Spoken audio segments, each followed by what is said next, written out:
नमस्कार। स्वागत है आप सभी का मेरे YouTube चैनल कथा कुंज में। आज जो कहानी हम सुनने जा रहे हैं वो मन्नू भंडारी जी द्वारा लिखित है और जिसका शीर्षक है यही सच है। आइए शुरू करते हैं। कानपुर। सामने आंगन में फैली धूप सिमटकर दीवारों पर चढ़ गई और कंधे पर बस्ता लटकाए नन्हे नन्हे बच्चों के झुंड दिखाई दिए तो एकाएकी मुझे समय का आभास हुआ। घंटा भर हो गया यहाँ खड़े खड़े और संजय का अभी तक पता नहीं। झुंझलाती सी मैं कमरे में आती हूँ। कोने में रखी मेज पर किताबें बिखरी पड़ी हैं, कुछ खुली कुछ बंद। एक क्षण मैं उन्हें देखती हूँ, फिर निरुद्देश सी कपड़ों की अलमारी खोलकर सरसरी सी नज़र से कपड़े देखती हूँ। सब बिखरे पड़े हैं। इतनी देर यूं ही व्यर्थ खड़ी रही, इन्हें ही ठीक कर लेती, पर मन नहीं करता और फिर बंद कर देती हूँ। नहीं आना था तो व्यर्थ ही मुझे समय क्यों दिया? फिर यह कोई आज ही की बात न है। हमेशा संजय अपने बताए हुए समय से घंटे 2 घंटे देरी करके आता है और मैं हूँ कि उसी क्षण से प्रतीक्षा करने लगती हूँ। उसके बाद लाख कोशिशें करके भी तो किसी काम में अपना मन नहीं लगा पाती। वह क्यों नहीं समझता कि मेरा समय बहुत अमूल्य है। थीसिस पूरी करने के लिए अब मुझे अपना सारा समय पढ़ाई में ही लगाना चाहिए, पर यह बात उसे कैसे समझाऊं? मेज पर बैठकर मैं फिर से पढ़ने का उपक्रम करने लगती हूँ, पर मन है कि लगता ही नहीं। पर्दे के जरा से हिलने से दिल की धड़कन बढ़ जाती है और बार बार नज़र घड़ी के सरकते हुए कांटों पर दौड़ जाती है। हर समय यही लगता है, वह आया वह आया। तभी मेहता साहब की 5 साल की छोटी बच्ची झिझकती सी कमरे में आती है। आंटी, हमें कहानी सुनाओगी? नहीं, अभी नहीं, पीछे आना। मैं रुखाई से जवाब देती हूँ। वह भाग जाती है। ये मिसेज मेहता भी एक ही हैं। यूँ तो महीनों मेरी सूरत नहीं देखती, पर बच्ची को जब तब मेरा सिर खाने भेज देती हैं। मेहता साहब तो फिर भी कभी कभी 8-10 दिन में खैरियत पूछ ही लेते हैं, पर वे तो बेहद अकड़ू मालूम होती हैं। अच्छा ही है, ज़्यादा दिलचस्पी दिखाती तो क्या मैं इतनी आज़ादी से घूम फिर सकती थी? खट खट खट, वही परिचित प्रतिध्वनि। तो आ गया संजय। मैं बरबस अपना सारा ध्यान पुस्तक में केंद्रित कर लेती हूँ। रजनीगंधा के ढेर सारे फूल लिए संजय मुस्कुराता सा दरवाजे पर खड़ा है। मैं देखती हूँ पर मुस्कुरा कर स्वागत नहीं करती। हंसता हुआ वह आगे बढ़ता है और फूलों को मेज पर पटक कर पीछे से मेरे दोनों कंधे दबाता हुआ पूछता है, बहुत नाराज़ हो? रजनीगंधा की महक से जैसे सारा कमरा महकने लगता है। मुझे क्या करना है नाराज़ होकर? रुखाई से मैं कहती हूँ। वह कुर्सी सहित मुझे घुमाकर अपने सामने कर लेता है और बड़े दुलार के साथ थोड़ी उठाकर कहता, तुम ही बताओ क्या करता? क्वालिटी में दोस्तों के बीच फंसा था, बहुत कोशिश करके भी उठ नहीं पाया। सबको नाराज़ करके आना अच्छा भी नहीं लगता। इच्छा होती है कह दूँ, तुम्हें दोस्तों का ख्याल है, उनके बुरा मानने की चिंता है, बस मेरी ही नहीं है, पर कुछ कह नहीं पाती। एकटक उसके चेहरे की ओर देखती रहती हूँ। उसके सांवले चेहरे पर पसीने की बूंदें चमक रही हैं। कोई और समय होता तो मैं अपने आंचल से इन्हें पोंछ दिया होता, पर आज नहीं। वह मंद मंद मुस्कुरा रहा है। उसकी आंखें क्षमा याचना कर रही हैं, पर मैं क्या करूं? तभी वह अपनी आदत के अनुसार कुर्सी के हत्थे पर बैठकर मेरे गाल सहलाने लगता है। मुझे उसकी इसी बात पर गुस्सा आता है। हमेशा इसी तरह करेगा और फिर दुनिया भर का लाड दुलार दिखाएगा। वह जानता जो है कि इसके आगे मेरा क्रोध टिक नहीं पाता।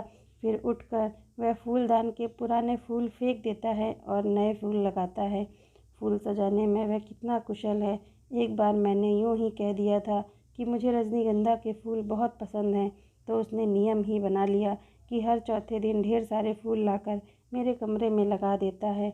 और अब तो मुझे भी ऐसी आदत हो गई है कि एक दिन भी कमरे में फूल ना रहे तो ना पढ़ने में मन लगता है और ना सोने में। ये फूल जैसे संजय की उपस्थिति का आभास देते रहते हों। थोड़ी देर बाद हम घूमने निकल जाते हैं। एकाएक ही मुझे ईरा के पत्र की याद आती है, जो बात सुनने के लिए मैं सवेरे से ही आतुर थी। इस गुस्सेबाजी में जाने कैसे उसे ही भूल गई। सुनो, ईरा ने लिखा है कि किसी दिन भी मेरे पास इंटरव्यू का बुलावा आ सकता है, मुझे तैयार रहना चाहिए। कहाँ? कलकत्ता से? कुछ याद करते हुए संजय पूछता है और फिर एकाएक ही उछल पड़ता है। यदि तुम्हें वहाँ जॉब मिल जाए तो मज़ा आ जाए दीपा, मज़ा आ जाए। हम सड़क पर हैं, नहीं तो अवश्य ही उसने आवेश में आकर कोई हरकत कर डाली होती। जाने क्यों मुझे इसका इस प्रकार प्रसन्न होना अच्छा नहीं लगता। क्या वह चाहता है कि मैं कलकत्ता चली जाऊं, उससे दूर? तभी सुनाई देता है, तुम्हें यह जॉब मिल जाए तो मैं भी अपना तबादला कलकत्ता ही करवा लूं, हेड ऑफिस में। यहाँ की रोज़ की किचकिच से तो मेरा मन ऊब गया है। कितनी ही बार सोचा कि तबादले की कोशिश करूं, पर तुम्हारे ख्याल ने हमेशा मुझे बांध लिया। ऑफिस में शांति हो जाएगी, पर मेरी शामें कितनी वीरान हो जाएंगी। उसके स्वर की आर्द्रता ने मुझे छू लिया। एकाएक ही मुझे लगने लगा कि रात बड़ी सुहावनी हो चली है। हम दूर निकलकर अपनी प्रिय टेकरी पर जाकर बैठ जाते हैं। दूर दूर तक हल्की सी चांदनी फैली हुई है और सड़क की तरह यहाँ का वातावरण धुएं से भरा हुआ नहीं है। वह दोनों पैर फैलाकर बैठ जाता है और घंटों मुझे अपने ऑफिस के झगड़े की बात सुनाता है और फिर कलकत्ता जाकर साथ जीवन बिताने की योजनाएं बनाता है। मैं कुछ नहीं बोलती, बस एकटक उसे देखती रहती हूँ। जब वह चुप हो जाता है तो बोलती हूँ, मुझे तो इंटरव्यू में जाते हुए बड़ा डर लगता है।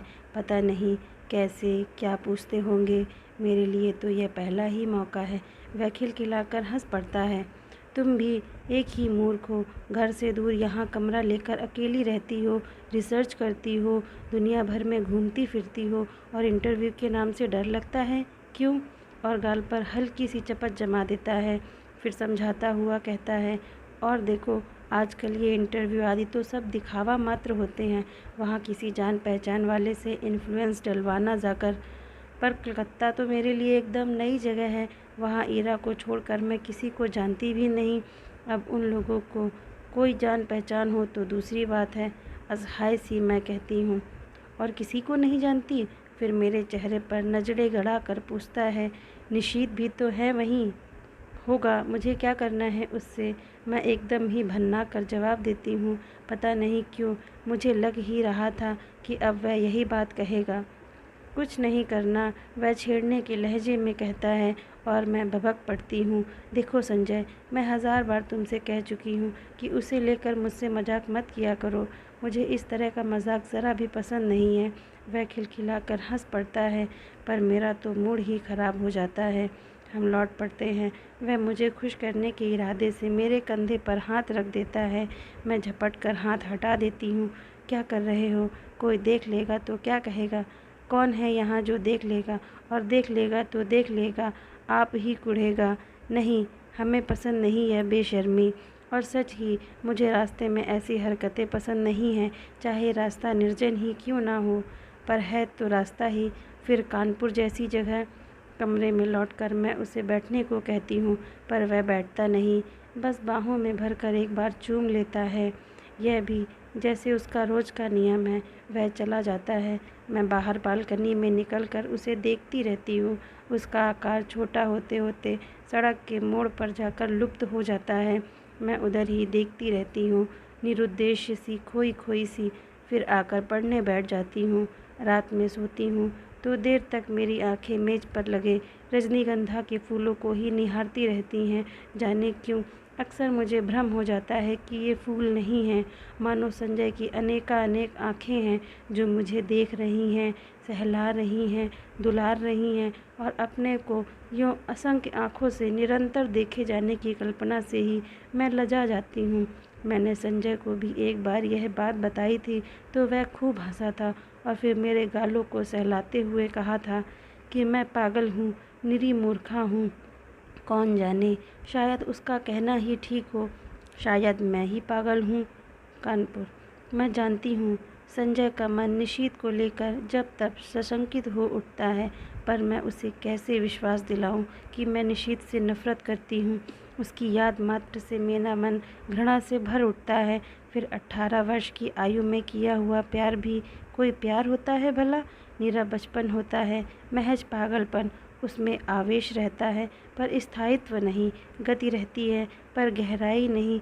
जिस वेग से वह आरंभ होता है, जरा सा झटका लगने पर उसी वेग से टूट भी जाता है, और उसके बाद आहों, आंसुओं और सिसकियों का एक दौर, सारी दुनिया की निरसरता और आत्महत्या करने के अनेकानेक संकल्प, और फिर एक तीखी घृणा। जैसे ही जीवन को दूसरा आधार मिल जाता है, उन सबको भूलने में एक दिन भी नहीं लगता। फिर तो वह सब ऐसी बेवकूफ़ी लगती है जिस पर बैठकर घंटों हंसने की तबीयत होती है। तब एकाएक ही इस बात का एहसास होता है कि ये सारे आंसू, ये सारी आहें उस प्रेमी के लिए नहीं थी, वरन जीवन की उस रिक्तता और शून्यता के लिए थी जिसने जीवन को नीरस बनाकर बोझिल कर दिया था। तभी तो संजय को पाते ही मैं निशीथ को भूल गई। मेरे आंसू हंसी में बदल गए और आहों की जगह किलकारियाँ गूंजने लगीं। पर संजय है कि जब तब निशीथ की बात को लेकर व्यर्थ ही खिन्न सा हो उठता है।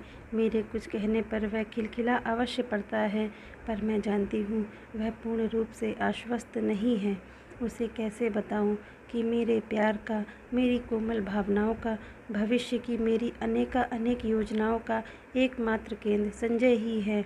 यह बात दूसरी है कि चांदनी रात में किसी निर्जन स्थान में पेड़ तले बैठकर भी मैं अपनी थीसिस की बात करती हूँ, या वह अपने ऑफिस की मित्रों की बातें करता है, या हम किसी और विषय पर बात करने लगते हैं। पर इस सब का यह मतलब तो नहीं कि हम प्रेम नहीं करते। वह क्यों नहीं समझता कि आज हमारी भावुकता यथार्थ में बदल गई है। सपनों की जगह हम वास्तविकता में जीते हैं। हमारे प्रेम को परिपक्वता मिल गई है, जिसका आधार पाकर वह अधिक गहरा हो गया है, स्थायी हो गया है। पर संजय को कैसे समझाऊं यह सब? कैसे उसे समझाऊं कि निशीथ ने मेरा अपमान किया है, ऐसा अपमान जिसकी कचोट से मैं आज भी तिलमिला जाती हूँ। संबंध तोड़ने से पहले एक बार तो उसने मुझे बताया होता कि आखिर मैंने ऐसा कौन सा अपराध कर डाला था जिसके कारण उसने मुझे इतना कठोर दंड दे डाला। सारी दुनिया की भर्त्सना, तिरस्कार, परिहास और दया का विष मुझे पीना पड़ा। विश्वासघाती नीच कहीं का। और संजय सोचता है कि आज भी मेरे मन में उसके लिए कोई कोमल स्थान है। छी, मैं उससे नफरत करती हूँ और सच पूछूँ तो अपने को भाग्यशालिनी समझती हूँ कि मैं एक ऐसे व्यक्ति के चंगुल में फंसने से बच गई जिसके लिए प्रेम महज एक खिलवाड़ है। संजय, यह तो सोचो कि यदि ऐसी कोई बात भी होती तो क्या मैं तुम्हारे आगे, तुम्हारी हर उचित अनुचित चेष्टा के आगे यूँ आत्मसमर्पण करती, तुम्हारे चुम्बनों और आलिंगों में अपने को यूँ बिखरने देती? जानते हो, विवाह से पहले कोई भी लड़की किसी को इन सब का अधिकार नहीं देती, पर मैंने दिया। क्या केवल इसलिए नहीं कि मैं तुम्हें प्यार करती हूँ, बहुत बहुत प्यार करती हूँ। विश्वास करो संजय, तुम्हारा मेरा प्यार ही सच है। निशीथ का प्यार तो मात्र छल था, भ्रम था, झूठ था। कानपुर। परसों मुझे कलकत्ता जाना है। बड़ा डर लग रहा है, कैसे क्या होगा। मान लो इंटरव्यू में बहुत नर्वस हो गई तो? संजय को कह रही हूँ कि वह भी साथ चले, पर उसे ऑफिस से छुट्टी नहीं मिल सकती। एक तो नया शहर, फिर इंटरव्यू। अपना कोई साथ होता तो बड़ा सहारा मिल जाता। मैं कमरा लेकर अकेली रहती हूँ, या अकेली घूम फिर भी लेती हूँ तो संजय सोचता है मुझ में बड़ी हिम्मत है, पर सच यह है कि बड़ा डर लग रहा है। बात बात में मैं यह मान लेती हूँ कि मुझे नौकरी मिल गई है और मैं संजय के साथ वहाँ रहने लगी हूँ। कितनी सुंदर कल्पना है, कितनी मादक। पर इंटरव्यू का भय मादकता से भरे इस स्वप्न जाल को छिन्न भिन्न कर देता है। काश संजय किसी तरह मेरे साथ चल पाता। कलकत्ता। गाड़ी जब हावड़ा स्टेशन के प्लेटफॉर्म पर प्रवेश करती है तो जाने कैसी विचित्र आशंका, विचित्र से भय से मेरा मन भर जाता है। प्लेटफॉर्म पर खड़े असंख्य नर नारियों में मैं ईरा को ढूंढती हूँ, वह कहीं दिखाई नहीं देती। नीचे उतरने के बजाय खिड़की में से ही दूर दूर तक नजरें दौड़ाती हूँ। आखिर एक कुली को बुलाकर अपना छोटा सा सूटकेस और बिस्तर उतारने का आदेश दे मैं भी नीचे उतर पड़ती हूँ। उस भीड़ को देखकर मेरी दहशत जैसे और बढ़ जाती है। तभी किसी के हाथ के स्पर्श से मैं बुरी तरह चौंक जाती हूँ। पीछे देखती हूँ तो ईरा खड़ी है। रुमाल से चेहरे का पसीना पोंछते हुए कहती हूँ, उफ़, तुझे न देखकर मैं घबरा रही थी कि तुम्हारे घर भी कैसे पहुँचूँगी। बाहर आकर हम टैक्सी में बैठते हैं। अभी तक मैं स्वस्थ नहीं हो पाई हूँ। जैसे ही हावड़ा पुल पर गाड़ी पहुँचती है, हुगली के जल को स्पर्श करती हुई ठंडी हवाएं तन मन को एक ताजगी से भर देती हैं। ईरा मुझे इस पुल की विशेषता बताती है और मैं विस्मित सी उस पुल को देखती हूँ, दूर दूर तक फैले हुगली के विस्तार को देखती हूँ, उसकी छाती पर खड़ी और विहार करती अनेक नौकाओं को देखती हूँ, बड़े बड़े जहाज़ों को देखती हूँ। उसके बाद बहुत ही भीड़ भरी सड़कों पर हमारी टैक्सी रुकती रुकती चलती है। ऊंची ऊंची इमारतों और चारों ओर के वातावरण से कुछ विचित्र सा विराटता का आभास होता है और इन सब के बीच जैसे मैं अपने को बड़ा खोया खोया सा महसूस करती हूँ। कहाँ पटना और कानपुर और कहाँ यह कलकत्ता। मैंने तो आज तक कभी बहुत बड़े शहर देखे ही नहीं। सारी भीड़ को चीरकर हम रेड रोड पर आ जाते हैं। चौड़ी शांत सड़क, मेरे दोनों ओर लंबे खुले चौड़े मैदान। क्यों ईरा, कौन कौन लोग होंगे इंटरव्यू में? मुझे तो बड़ा डर लग रहा है। अरे सब ठीक हो जाएगा, तू और डर। हम जैसे डरे तो कोई बात भी है? जिसने अपना सारा करियर अपने आप बनाया वह भला इंटरव्यू में डरे? फिर कुछ देर ठहर कर कहती है, अच्छा भैया भाभी तो पटना ही होंगे, जाती है कभी उनके पास भी या नहीं? कानपुर आने के बाद एक बार गई थी, कभी कभी यूँ ही पत्र लिख देती हूँ। भाई कमाल के लोग हैं, बहन को भी नहीं निभा सके। मुझे यह प्रसंग कतई पसंद नहीं है। मैं नहीं चाहती को कोई इस विषय पर बात करे। मैं मौन ही रहती हूँ। ईरा का छोटा सा घर है, सुंदर ढंग से सजाया हुआ। उसके पति के दौरे पर जाने की बात सुनकर पहले तो मुझे अफसोस हुआ था, वे होते तो कुछ मदद ही करते, पर फिर एकाएक लगा कि उनकी अनुपस्थिति में मैं शायद अधिक स्वतंत्रता का अनुभव कर सकूं। उनका बच्चा भी बड़ा प्यारा है। शाम को ईरा मुझे कॉफ़ी हाउस ले जाती है। अचानक मुझे वहाँ निशीथ दिखाई देता है। मैं सक पका कर नज़र घुमा लेती हूँ, पर वह हमारी मेज़ पर ही आ पहुँचता है। विवश होकर मुझे उधर देखना पड़ता है, नमस्कार भी करना पड़ता है, ईरा का परिचय भी करवाना पड़ता है। ईरा पास की कुर्सी पर बैठने का निमंत्रण दे देती है। मुझे लगता है मेरी सांसें रुक जाएंगी। कब आई? आज सवेरे ही। अभी ठहरोगी? ठहरी कहाँ हो? जवाब ईरा देती है, मैं देख रही हूँ, निशीथ बहुत बदल गया है। उसने कवियों की तरह बाल बढ़ा लिए हैं। यह क्या शौक चलाया, उसका रंग स्याह पड़ गया है, वह दुबला भी हो गया है। विशेष बातचीत नहीं होती और हम लोग उठ पड़ते हैं। ईरा को मुन्नू की चिंता सता रही थी और मैं स्वयं भी घर पहुंचने को उतावली हो रही थी। कॉफ़ी हाउस से धर्मतल्ला तक वह पैदल चलता हुआ हमारे साथ आता है। ईरा उससे बात कर रही है, मानो वह ईरा का ही मित्र हो। ईरा अपना पता समझा देती है और वह दूसरे दिन 9 बजे आने का वायदा करके चला जाता है। पूरे 3 साल बाद निशीथ का यूँ मिलना ना चाह कर भी जैसे सारा अतीत आंखों के सामने खुल जाता है। बहुत दुबला हो गया है निशीथ, लगता है जैसे मन में कहीं कोई गहरी पीड़ा छिपाए बैठा है। मुझसे अलग होने का दुख तो नहीं साल रहा इसे। कल्पना चाहे कितनी भी मधुर क्यों ना हो, एक तृप्ति युक्त आनंद देने वाली क्यों ना हो, पर मैं जानती हूँ यह झूठ है। यदि ऐसा ही था तो कौन उसे कहने गया था कि तुम इस संबंध को तोड़ दो? उसने अपनी इच्छा से ही तो यह सब किया था। एकाएक ही मेरा मन कटु हो उठता है। यही तो है वह व्यक्ति जिसने मुझे अपमानित करके सारी दुनिया के सामने छोड़ दिया था, महज उपहास का पात्र बनाकर। ओह, क्यों नहीं मैंने उसे पहचानने से इनकार कर दिया? जब वह मेज़ के पास आकर खड़ा हुआ तो क्यों नहीं मैंने कह दिया कि माफ़ कीजिए, मैं आपको पहचानती ही नहीं, ज़रा उसका खिसियाना तो देखती। वह कल भी आएगा। मुझे उसे साफ साफ मना कर देना चाहिए था कि मैं उसकी सूरत भी नहीं देखना चाहती, मैं उससे नफ़रत करती हूँ। अच्छा है, आए कल। मैं उसे बता दूंगी कि जल्दी ही मैं संजय से विवाह करने वाली हूँ। यह भी बता दूंगी कि पिछला सब कुछ भूल चुकी हूँ। यह भी बता दूंगी कि मैं उससे घृणा करती हूँ और उसे ज़िंदगी में कभी माफ़ नहीं कर सकती। यह सब सोचने के साथ साथ जाने क्यों मेरे मन में यह बात भी उठ रही थी कि 3 साल हो गए, अभी तक निशीथ ने विवाह क्यों नहीं किया? करे ना करे मुझे क्या? क्या वह आज भी मुझसे कुछ उम्मीद रखता है? मूर्ख कहीं का। संजय, मैंने तुमने कितना कहा था तुम मेरे साथ चलो, पर तुम नहीं आए इस समय, जबकि मुझे तुम्हारी इतनी इतनी याद आ रही है। बताओ मैं क्या करूं? कलकत्ता। नौकरी पाना इतना मुश्किल है, इसका मुझे गुमान तक नहीं था। ईरा कहती है कि 150 की नौकरी के लिए खुद मिनिस्टर तक सिफारिश करने पहुंच जाते हैं, फिर यह तो 300 का जॉब है। निशीत सवेरे से शाम तक इसी चक्कर में भटका है, यहाँ तक कि उसने अपने ऑफिस से भी छुट्टी ले ली है। वह क्यों मेरे काम में इतनी दिलचस्पी ले रहा है? उसका परिचय बड़े बड़े लोगों से है और वह कहता है कि जैसे भी होगा वह काम मुझे दिला कर ही मानेगा। पर आखिर क्यों? कल मैंने सोचा था कि अपने व्यवहार की रुखाई से मैं यह स्पष्ट कर दूंगी कि वह अब मेरे पास ना आए।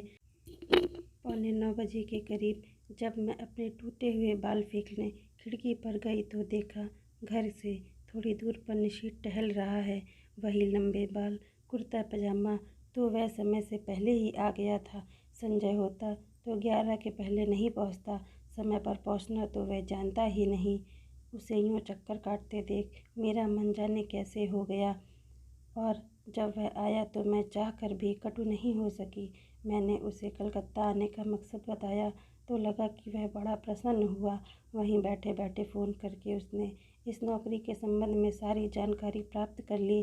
कैसे क्या करना होगा उसकी योजना भी बना डाली। बैठे बैठे फ़ोन से ऑफिस को सूचना भी दे दी थी कि आज ऑफिस वह नहीं जाएगा।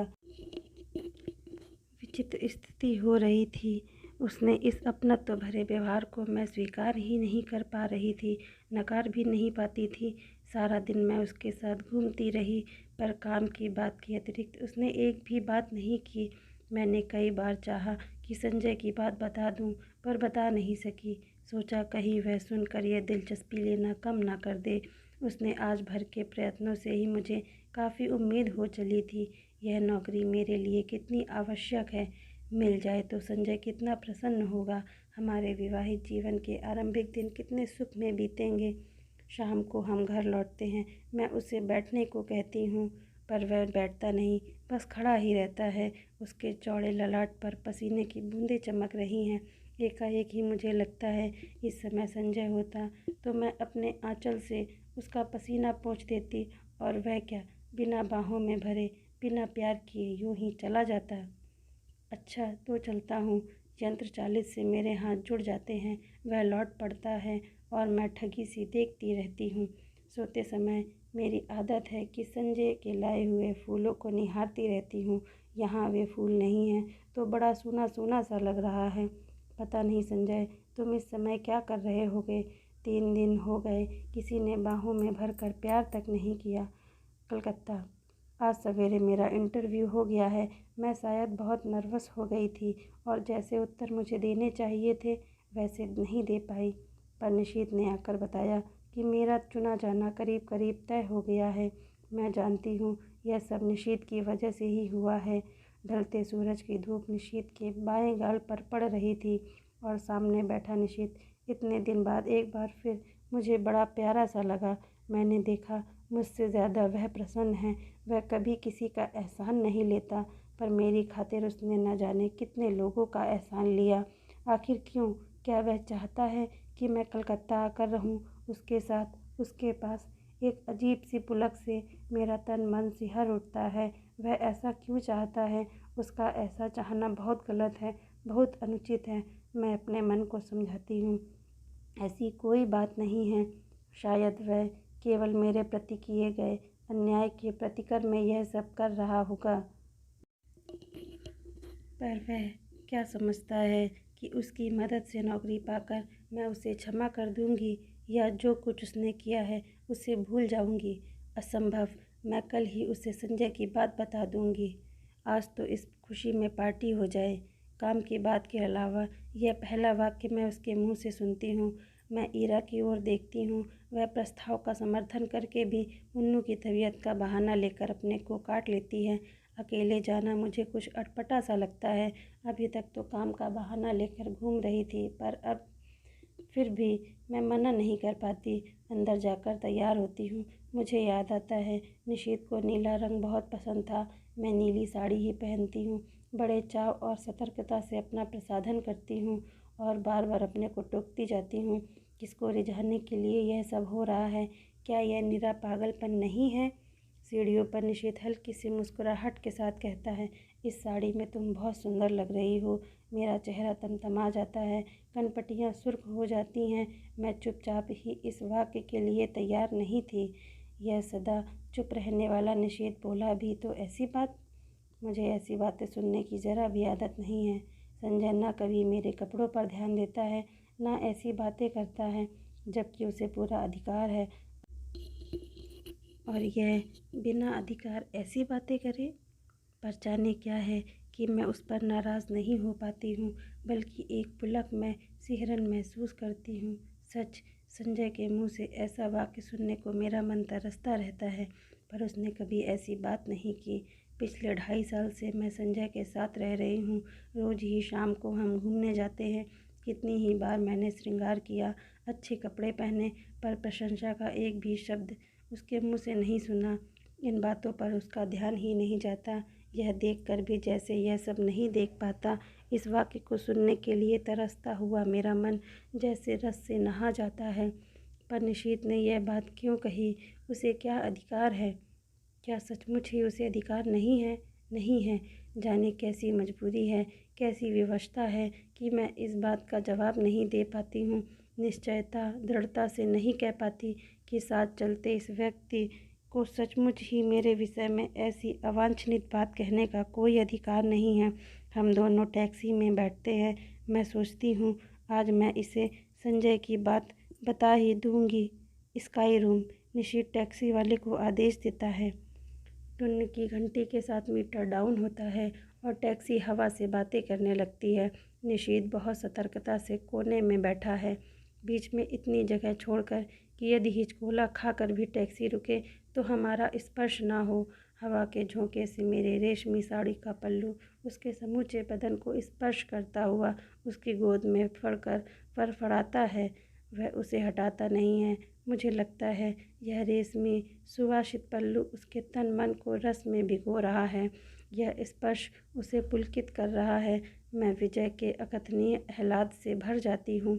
आज भी मैं संजय की बात नहीं कह पाती, चाह कर भी नहीं कह पाती।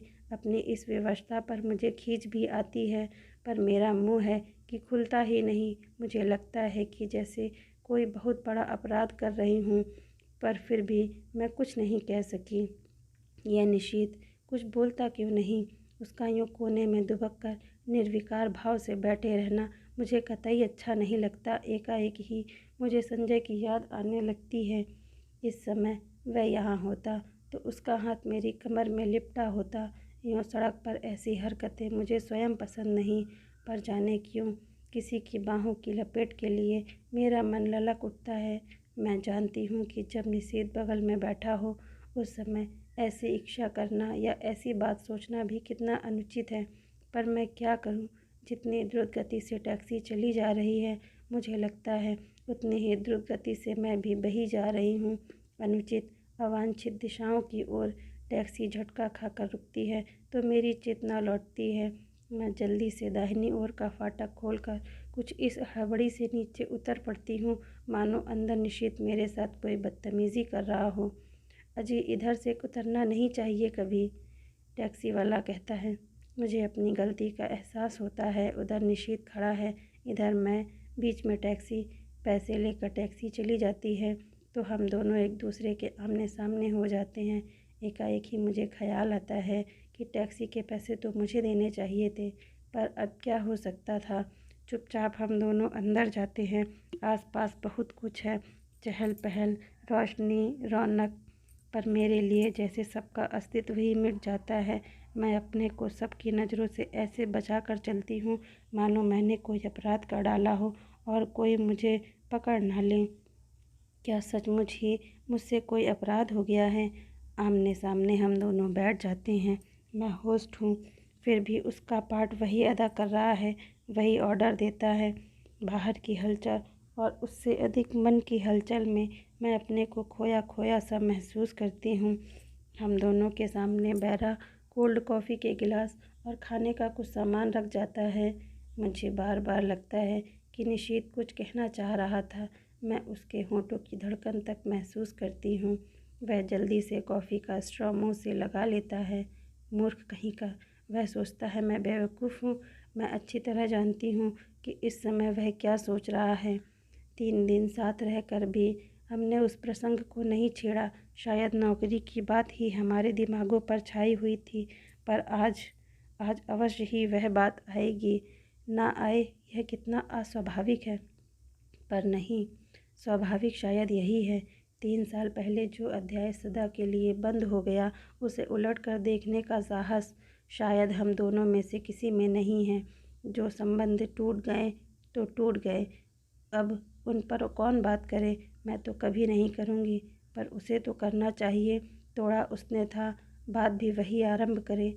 मैं क्यों करूँ, और मुझे क्या पड़ी है। मैं तो जल्द ही संजय से विवाह करने वाली हूँ। क्यों नहीं मैं इसे अभी संजय की बात बता देती। पर जाने कैसी व्यवस्था है, जाने कैसा मोह है कि मैं मुँह नहीं खोल पाती। एकाएक मुझे लगता है जैसे उसने कुछ कहा। आपने कुछ कहा? नहीं तो? मैं खिसिया जाती हूँ। फिर वही मौन। खाने में मेरा जरा भी मन नहीं लग रहा है। पर्यंत 40 सी मैं खा रही हूँ, शायद वह भी ऐसे ही खा रहा है। फिर मुझे लगता है कि उसके होंठ फड़क रहे हैं और स्ट्रॉ पकड़े उसकी उंगलियां काँप रही हैं। मैं जानती हूँ वह पूछना चाहता है, दीपा तुमने मुझे माफ़ तो कर दिया ना। वह पूछ ही क्यों नहीं लेता। मान लो यदि पूछ ही ले तो क्या मैं कह सकूँगी कि मैं तुम्हें ज़िंदगी भर माफ़ नहीं कर सकती। मैं तुमसे नफ़रत करती हूँ। मैं तुम्हारे साथ घूम फिर ली या कॉफ़ी पी ली तो यह मत समझना कि मैं तुम्हारे विश्वासघात की बात को भूल गई हूँ और एकाएक ही पिछला सब कुछ मेरी आंखों के आगे तैरने लगता है। पर यह क्या, असह्य अपमानित पीड़ा, क्रोध और कटुता क्यों याद नहीं आती। मेरे सामने तो पटना में गुजारी हुई सुनहनी संध्याओं और चांदनी रातों के वे चित्र उभर कर आते हैं, जब घंटों समीप बैठ मौन भाव से हम एक दूसरे को निहारा करते थे। बिना स्पर्श किए भी जाने कैसी मादकता तन मन को विभोर किए रहती थी। जाने कैसी तन्मयता में हम डूबे रहते थे। एक विचित्र सी स्वप्निल दुनिया में मैं कुछ बोलना भी चाहती तो वह मेरे मुंह पर उंगली रख कर कहता, आत्मीयता के ये क्षण अनकहे ही रहने दो दीपा। आज भी तो हम मौन ही हैं, एक दूसरे के निकट ही हैं। क्या आज भी हम आत्मीयता के उन्हीं क्षणों में गुजर रहे हैं। मैं अपनी सारी शक्ति लगाकर चीख पड़ना चाहती हूँ, नहीं नहीं नहीं, पर कॉफ़ी सिप करने के अतिरिक्त मैं कुछ नहीं कर पाती। मेरा यह विरोध हृदय की ना जाने कौन सी अतल गहराइयों में डूब जाता है। निषेध मुझे बिल नहीं देने देता। एक विचित्र सी भावना मेरे मन में उठती है कि झीना झपटी में किसी तरह मेरा हाथ इसके हाथ से छू जाए। मैं अपने स्पर्श से उसके मन के तारों को झंझना देना चाहती हूँ, पर वैसा अवसर नहीं आता। बिल वही देता है, मुझसे तो विरोध भी नहीं किया जाता। मन में प्रचंड तूफान, पर फिर भी निर्विकार भाव से मैं टैक्सी में आकर बैठती हूँ। फिर वही मौन, वही दूरी। पर जाने क्या है कि मुझे लगता है कि निशीथ मेरे बहुत निकट आ गया है, बहुत ही निकट। बार बार मेरा मन करता है कि क्यों नहीं निशीथ मेरा हाथ पकड़ लेता, क्यों नहीं मेरे कंधे पर हाथ रख देता। मैं ज़रा भी बुरा नहीं मानूंगी, ज़रा भी नहीं, पर वह कुछ भी नहीं करता। सोते समय रोज़ की तरह मैं आज भी संजय का ध्यान करते हुए ही सोना चाहती हूँ, पर निश्चित है कि बार बार संजय की आकृति को हटाकर स्वयं आ खड़ा होता है। कलकत्ता। अपनी मजबूरी पर खींच खींच जाती हूँ। आज कितना अच्छा मौका था सारी बात बता देने का, पर मैं जाने कहाँ भटकी थी कि कुछ भी नहीं बता पाई। शाम को मुझे निशीथ अपने साथ लेक ले गया। पानी के किनारे हम घास पर बैठ गए। कुछ दूर पर काफ़ी भीड़ भाड़ और चहल पहल थी, पर यह स्थान अपेक्षाकृत शांत था। सामने लेक के पानी में छोटी छोटी लहरें उठ रही थीं। चारों ओर के वातावरण का कुछ विचित्र सा भाव मन पर पड़ रहा था। अब तो तुम यहाँ आ जाओगी, मेरी ओर देखकर उसने कहा। हाँ, नौकरी के बाद क्या इरादा है। मैंने देखा उसकी आंखों में कुछ जानने की आतुरता फैलती जा रही है, शायद कुछ कहने की भी। मुझसे कुछ जानकर वह अपनी बात कहेगा। कुछ नहीं, जाने क्यों मैं यह कह गई। कोई है जो मुझे कचोटे डाल रहा है। क्यों नहीं मैं बता देती कि नौकरी के बाद मैं संजय से विवाह करूंगी। मैं संजय से प्रेम करती हूँ, वह मुझसे प्रेम करता है, वह बहुत अच्छा है, बहुत ही। पर मुझे तुम्हारी तरह धोखा नहीं देगा। पर मैं कुछ भी तो नहीं कह पाती।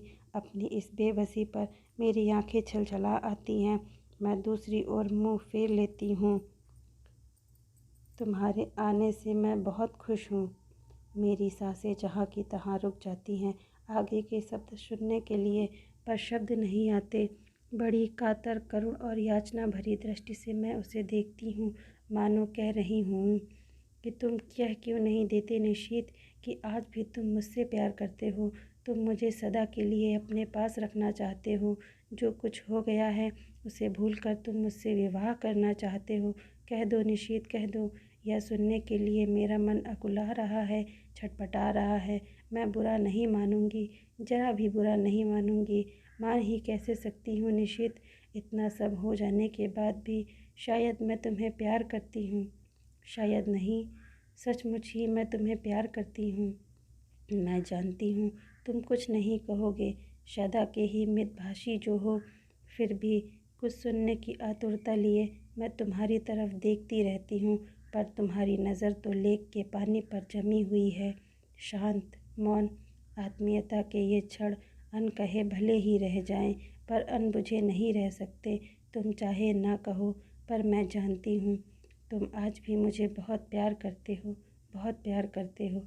मेरे कलकत्ता आ जाने के बाद इस टूटे संबंध को फिर से जोड़ने की बात ही तुम इस समय सोच रहे हो। तुम आज भी मुझे अपना ही समझते हो। तुम जानते हो आज भी दीपा तुम्हारी है और मैं। लगता है इस प्रश्न का उत्तर देने का साहस मुझ में नहीं है। मुझे डर है कि जिस आधार पर मैं तुमसे नफ़रत करती थी, उसी आधार पर कहीं मुझे अपने से नफ़रत ना करनी पड़े। लगता है रात आधी से भी अधिक ढल गई है। कानपुर। मन में उत्कट अभिलाषा होते हुए भी निशीथ की आवश्यक मीटिंग की बात सुनकर मैंने कह दिया था कि तुम स्टेशन मत आना। ईरा आई थी, पर गाड़ी पर बिठाकर ही चली गई थी। या कहूँ कि मैंने ज़बरदस्ती ही उसे भेज दिया था। मैं जानती थी कि लाख मना करने पर भी निशीथ आएगा और विदा के उन अंतिम क्षणों में मैं उसके साथ अकेली ही रहना चाहती थी। मन में एक दबी सी आशा थी कि चलते समय शायद ही वह कुछ कह दे। गाड़ी चलने में जब 10 मिनट रह गए तो देखा बड़ी व्यग्रता से डिब्बों में झांकता झांकता निशीथ आ रहा था। पागल, उसे इतना तो समझना चाहिए था कि उसकी प्रतीक्षा में मैं यहाँ बाहर खड़ी हूँ। मैं दौड़कर उसके पास जाती हूँ। आप क्यों आए? पर मुझे उसका आना बहुत अच्छा लगता है।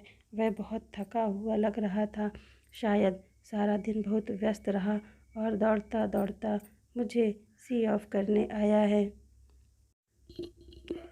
मन करता है कुछ ऐसा करूं जिससे इसकी सारी थकान दूर हो जाए, पर क्या करूं? हम डिब्बे के पास आ जाते हैं।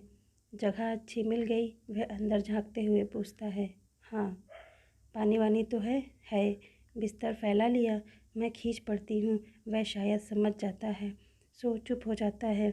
हम दोनों एक क्षण को एक दूसरे की ओर देखते हैं।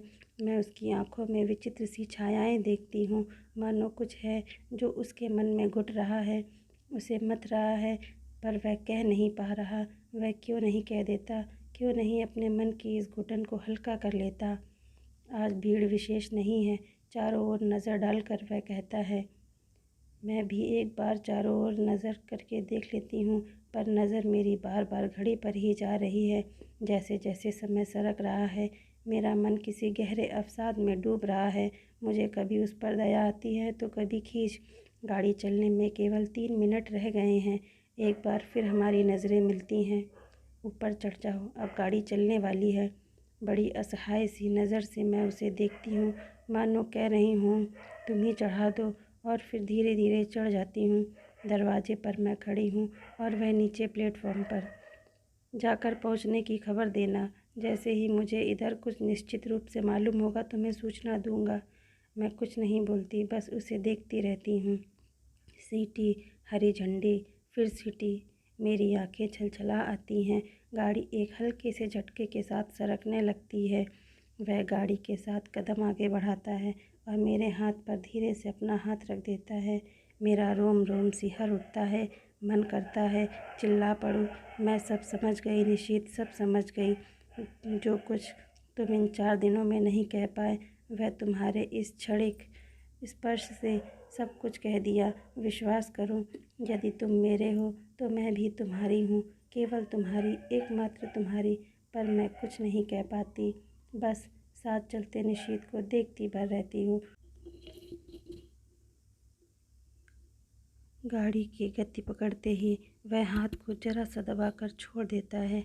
मेरी छलछलाई आंखें मुंद जाती हैं।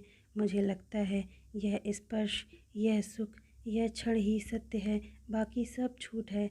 अपने को भूलने का, भरमाने का, छलने का असफल प्रयास है। आंसू भरी आंखों से मैं प्लेटफार्म को पीछे छूटता हुआ देखती हूँ। सारी आकृतियाँ धुंधली सी दिखाई देती हैं। असंख्य हिलते हुए हाथों के बीच निशीथ के हाथों को, उस हाथों को जिसने मेरा हाथ पकड़ा था, ढूंढने का असफल सा प्रयास करती हूँ। गाड़ी प्लेटफॉर्म को पार कर जाती है और दूर दूर तक कलकत्ता की जगमगाती बत्तियाँ दिखाई देती हैं। धीरे धीरे वे सब दूर हो जाती हैं, पीछे छूटती जाती हैं। मुझे लगता है यह दैत्याकार ट्रेन मुझे मेरे घर से कहीं दूर ले जा रही है, अनदेखी अनजानी राहों में गुमराह करने के लिए, भटकाने के लिए। बोझिल मन से मैं अपने फैलाए हुए बिस्तर पर लेट जाती हूँ। आंखें बंद करते ही सबसे पहले मेरे सामने संजय का चित्र उभरता है। कानपुर जाकर मैं उसे क्या कहूँगी? इतने दिनों तक उसे छलती आई, अपने को छलती आई, पर अब नहीं। मैं उसे सारी बात समझा दूँगी, कहूँगी संजय जिस संबंध को टूटा हुआ जानकर मैं भूल चुकी थी, उसकी जड़ें हृदय की कितनी अतल गहराइयों में जमी हुई थी, उसका एहसास कलकत्ता में निशीथ से मिलकर हुआ। याद आता है तुम निशीथ को लेकर सदैव ही संदिग्ध रहते थे, पर तब मैं तुम्हें ईर्ष्यालु समझती थी। आज स्वीकार करती हूँ कि तुम जीते मैं हारी। सच मानना संजय, 2.5 साल से मैं स्वयं भ्रम में थी और तुम्हें भी भ्रम में डाल रखा था, पर आज भ्रम के, छलना के सारे ही जाल छिन्न भिन्न हो गए हैं। मैं आज भी निशीथ को प्यार करती हूँ और यह जानने के बाद एक दिन भी तुम्हारे साथ और छल करने के दुस्साहस कैसे करूं? आज पहली बार मैंने अपने संबंधों का विश्लेषण किया तो जैसे सब कुछ ही स्पष्ट हो गया, और जब मेरे सामने सब कुछ स्पष्ट हो गया तो तुमसे कुछ भी नहीं छिपाऊंगी। तुम्हारे सामने मैं चाहूँ तो भी झूठ नहीं बोल सकती। आज लग रहा है तुम्हारे प्रति मेरे मन में जो भी भावना है वह प्यार की नहीं, केवल कृतज्ञता की है। तुमने मुझे उस समय सहारा दिया जब अपने पिता और निशीथ को खोकर मैं चूर चूर हो चुकी थी। सारा संसार मुझे वीरान नजर आने लगा था। उस समय तुमने अपने स्नेहिल स्पर्श से मुझे जिला दिया। मेरा मुरझाया मरा मन हरा हो उठा। मैं कृतकृत्य हो उठी और समझने लगी कि मैं तुमसे प्यार करती हूँ। पर प्यार की बेसुध घड़ियाँ, वे विभोर क्षण, तन्मयता के वे पल जहाँ तक शब्द चुप जाते हैं, हमारे जीवन में कभी नहीं आए। तुम ही बताओ, आए कभी?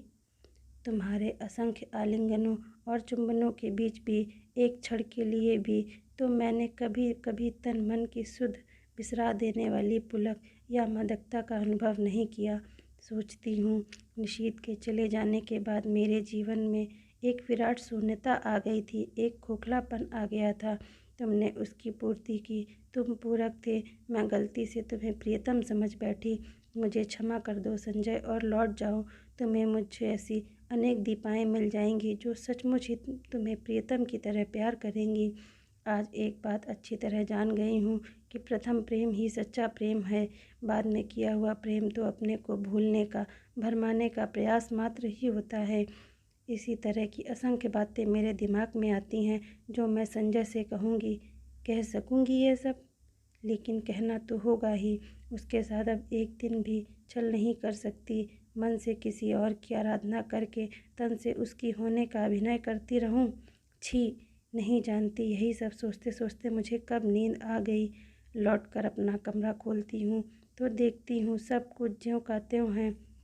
सिर्फ फूलदान के रजनीगंधा मुरझा गए हैं, कुछ फूल झरकर ज़मीन पर इधर उधर भी बिखर गए हैं।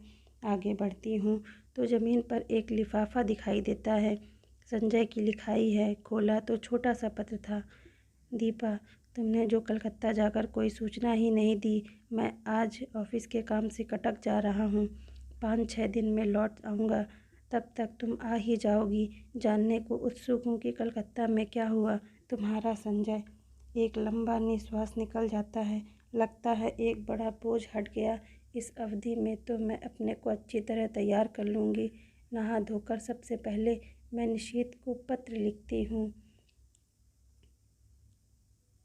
उसकी उपस्थिति से जो हिचक मेरे होंठ बंद किए हुए थी, दूर रहकर वह अपने आप ही टूट जाती है।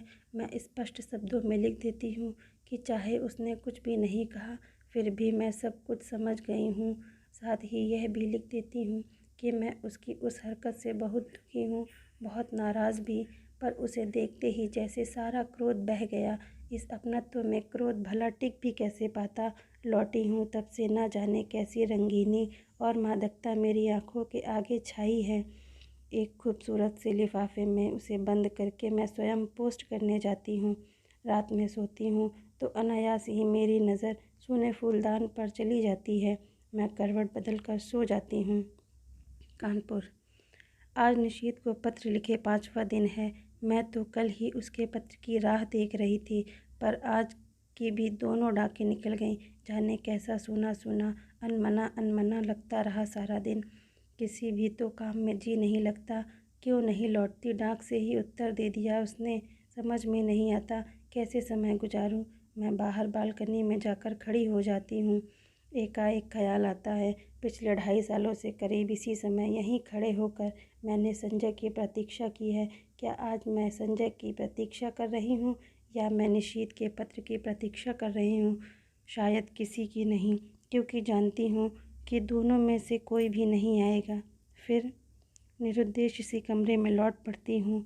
शाम का समय मुझसे घर में नहीं काटा जाता। रोज़ ही तो संजय के साथ घूमने निकल जाया करती थी। लगता है यहीं बैठी रही तो दम घुट जाएगा। कमरा बंद करके मैं अपने को ढकेलती सी सड़क पर ले आती हूँ। शाम का धुंधलका मन के बोझ को और भी बढ़ा देता है। कहाँ जाऊँ? लगता है जैसे मेरी राहें भटक गई हैं, मंजिल खो गई है। मैं स्वयं नहीं जानती आखिर मुझे जाना कहाँ है। फिर भी निरुद्देश्य सी चलती रहती हूँ। पर आखिर कब तक यूँ भटकती रहूँ? हार कर लौट पड़ती हूँ। आते ही मेहता साहब की बच्ची तार का एक लिफाफा देती है। धड़कते दिल से मैं उसे खोलती हूँ। ईरा का तार था। नियुक्ति हो गई, बधाई हो। इतनी बड़ी खुशखबर पाकर भी जाने क्या है कि खुशी नहीं हो पाती। यह खबर तो निशीथ भेजने वाला था। एकाएक ही एक विचार मन में आता है, क्या जो कुछ मैं सोच गई वह निरा भ्रम था, मात्र मेरी कल्पना, मेरा अनुमान? नहीं नहीं, उस स्पर्श को मैं भ्रम कैसे मान लूँ जिसने मेरे तन मन को डुबो दिया था, जिसके द्वारा उसके हृदय की एक एक परत मेरे सामने खुल गई थी। लेख पर बिताए उन मधुर क्षणों को भ्रम कैसे मान लूँ जहाँ उसका मौन ही मुखरित होकर सब कुछ कह गया था। आत्मीयता के वे अनकहे क्षण। तो फिर उसने पत्र क्यों नहीं लिखा? क्या कल उसका पत्र आएगा? क्या आज भी उसे वही हिचक रोके हुए है? तभी सामने की घड़ी टन टन करके 9 बजाती है। मैं उसे देखती हूँ। यह संजय की लाई हुई है। लगता है जैसे यह घड़ी घंटे सुना सुना कर मुझे संजय की याद दिला रही है। फहराते ये हरे पर्दे, यह हरी बुक रैक, यह टेबल, यह फूलदान, सभी तो संजय के ही लाए हुए हैं। मेज पर रखा यह पेन उसने मुझे सालगिरह पर ला कर दिया था। उसकी चेतना के इतने बिखरे सूत्रों को समेटकर मैं फिर पढ़ने का प्रयास करती हूँ, पर पढ़ नहीं पाती। हार कर मैं पलंग पर लेट जाती हूँ। सामने के फूलदान का सूनापन मेरे मन के सूनेपन को और अधिक बढ़ा देता है। मैं कसकर आंखें मूंद लेती हूँ। एक बार फिर मेरी आंखों के आगे लेक का स्वच्छ नीला जल उभर आता है, जिसमें छोटी छोटी लहरें उठ रही थी। उस जल की ओर देखते हुए निशीथ की आकृति उभर कर आती है। वह लाख जल की ओर देखे, पर चेहरे पर अंकित उसके मन की हलचल को मैं आज भी इतनी दूर रहकर भी महसूस करती हूँ।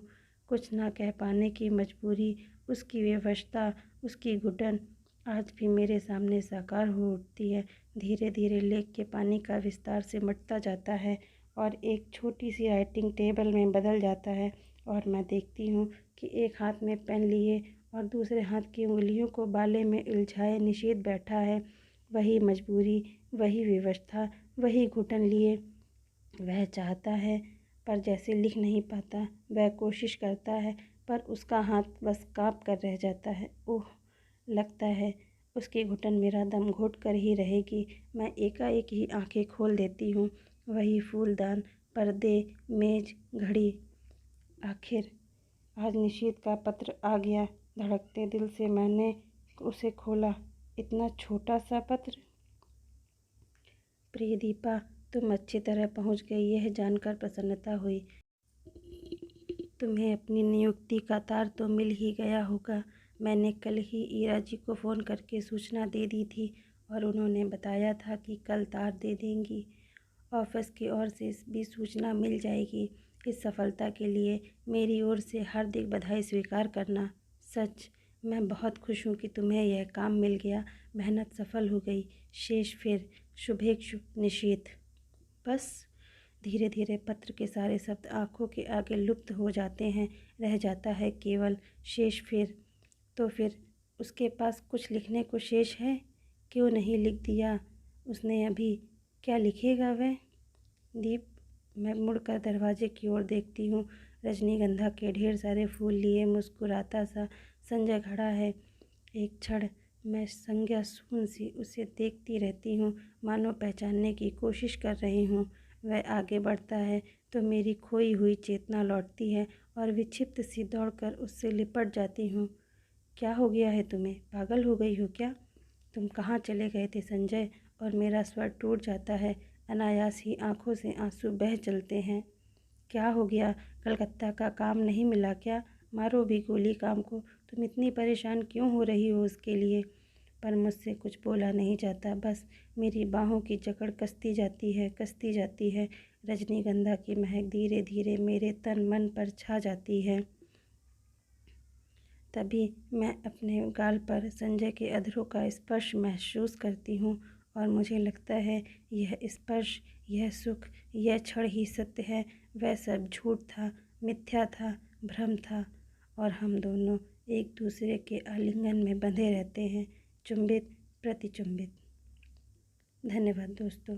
अगर आपको ये कहानी अच्छी लगी तो वीडियो को लाइक ज़रूर करें और ऐसी ही तमाम कहानियों के लिए जुड़े रहें हमारे साथ और हमारे चैनल को सब्सक्राइब करना ना भूलें।